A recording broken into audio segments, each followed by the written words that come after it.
৩ জুলাই ২০২৫ অনুযায়ী বিশ্বের সাম্প্রতিক ঘটনা আর যে প্রবণতাগুলো নিয়ে খুব চর্চা হচ্ছে সেগুলো নিয়ে আজ আমরা একটু বিস্তারিত কথা বলবো।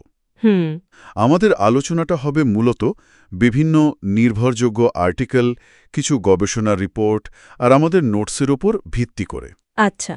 লক্ষ্যটা হল ভূরাজনীতি থেকে প্রযুক্তি, অর্থনীতি, বিনোদন এই সবকিছুর একটা সংক্ষিপ্ত কিন্তু সারগর্ভ চিত্র তুলে ধরা, যাতে বর্তমান পরিস্থিতিটা বোঝা সহজ হয়। অবশ্যই, শুরু করা যাক তাহলে। হ্যাঁ, প্রথমেই বোধহয় ভূরাজনীতির বিষয়টা আসে, তাই না?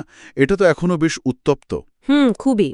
বিশেষ করে ইসরায়েল-হামাস সংঘাত, গাজার পরিস্থিতি, মানে ত্রাণ নিতে আসা সাধারণ মানুষের উপর হামলা, মানবিক সাহায্য পাঠানোর যে চেষ্টাগুলো হচ্ছে সেগুলো খুব বাধার মুখে পড়ছে। ঠিক। আমাদের কাছে যে নোটগুলো আছে সেখানেও আন্তর্জাতিক সম্প্রদায়ের দ্বিধাবিভক্ত প্রতিক্রিয়ার কথা বেশ জোর দিয়েই বলা হয়েছে। হ্যাঁ, আর এর ফলে দীর্ঘমেয়াদী শান্তির সম্ভাবনাটা সেটা যেন আরও দূরে সরে যাচ্ছে। একদম। এর পাশেই কিন্তু রাশিয়া ইউক্রেন যুদ্ধটাও চলছে। হয়তো প্রথম সারির খবরে সবসময় থাকছে না, কিন্তু এর প্রভাব তো কমেনি। মোটেই না। যেমন ধরুন, জ্বালানি নিরাপত্তা বা বিশ্বজুড়ে খাদ্য সরবরাহের উপর যে চাপটা তৈরি হয়েছে সেটা আমরা সবাই টের পাচ্ছি। অবশ্যই। আর সূত্রগুলো তো বলছে যে যুদ্ধের পর পুনর্গঠনের চ্যালেঞ্জটা হবে বিশাল। শুধু এই দুটোই তো নয়। সুদানের গৃহযুদ্ধ, সিরিয়ার রাজনৈতিক অবস্থা, আসাদ পরবর্তী সময়ে নতুন সরকার গঠন, পুনর্গঠন, এগুলো কম জটিল নয়। ঠিক।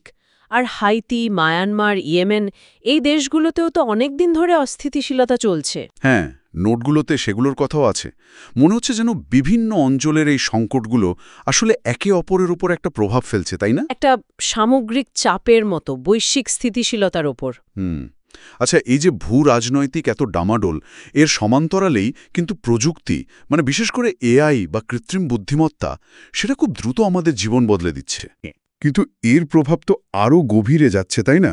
শুধু পরিচিত টুলগুলোর মধ্যে সীমাবদ্ধ থাকছে না। একেবারেই।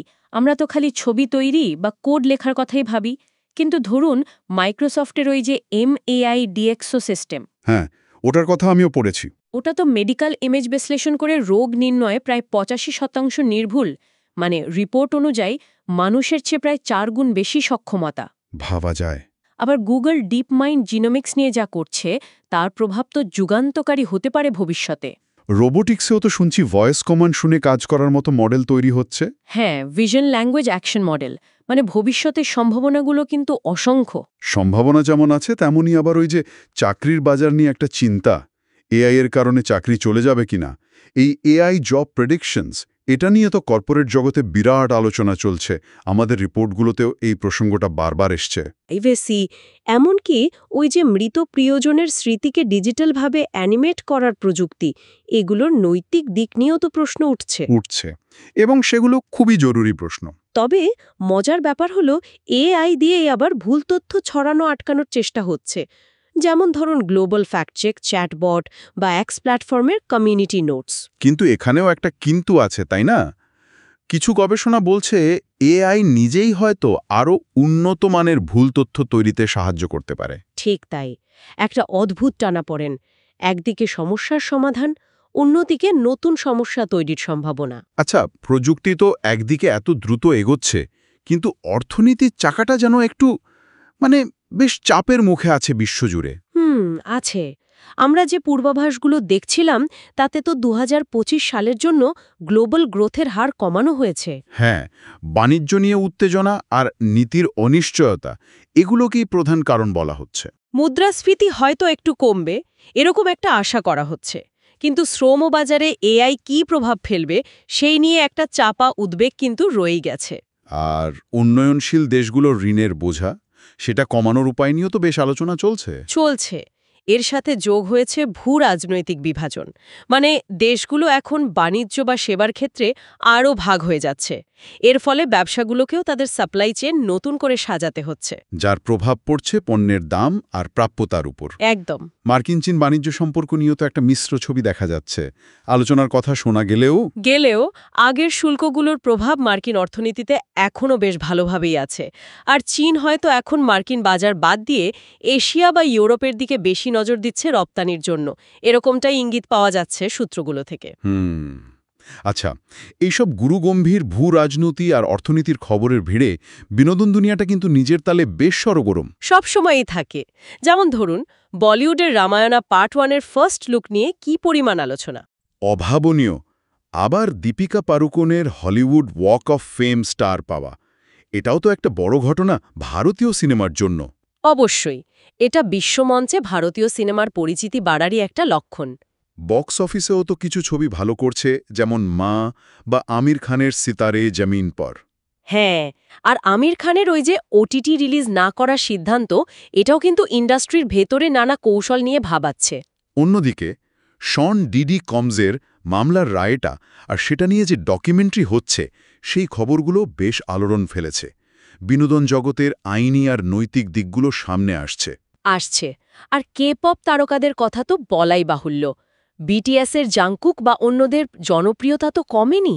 তবে এর মধ্যে দুঃখের খবরও ছিল। লিভারপুলের ফুটবলার দিয়েগো জোতার গাড়ি দুর্ঘটনায় মৃত্যুর খবরটা, যদিও পরে শুধরে দেওয়া হয় যে তিনি আহত, ক্রীড়া জগতে বেশ আলোড়ন ফেলেছিল। হ্যাঁ, মর্মান্তিক খবর ছিল। তবে উইম্বলডনের মতো বড় ইভেন্টগুলো চলছে, মানুষের আগ্রহ ধরে রেখেছে। আর সোশ্যাল মিডিয়া তো আছেই, সেখানেও কত কি ভাইরাল হচ্ছে রোজ।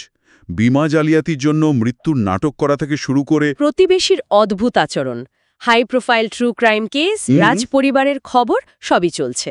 অর্থাৎ একদিকে যেমন যুদ্ধ, প্রযুক্তিগত বিপ্লব, অর্থনৈতিক চ্যালেঞ্জ, এগুলোর মতো বড় বড় বিষয় নিয়ে বিশ্ব চিন্তিত। অন্যদিকে বিনোদন, সংস্কৃতি, ছোটখাটো ভাইরাল ঘটনা, এগুলো কিন্তু একই সঙ্গে মানুষের মনোযোগের কেন্দ্রে থাকছে। একটা অদ্ভুত মিশ্রণ। ঠিক। আজকের মতো আলোচনাটাও আমরা এখানে শেষ করতে পারি। হ্যাঁ, তবে শেষে একটা প্রশ্ন শুধু ভাবার জন্য রেখে যাই। বলুন।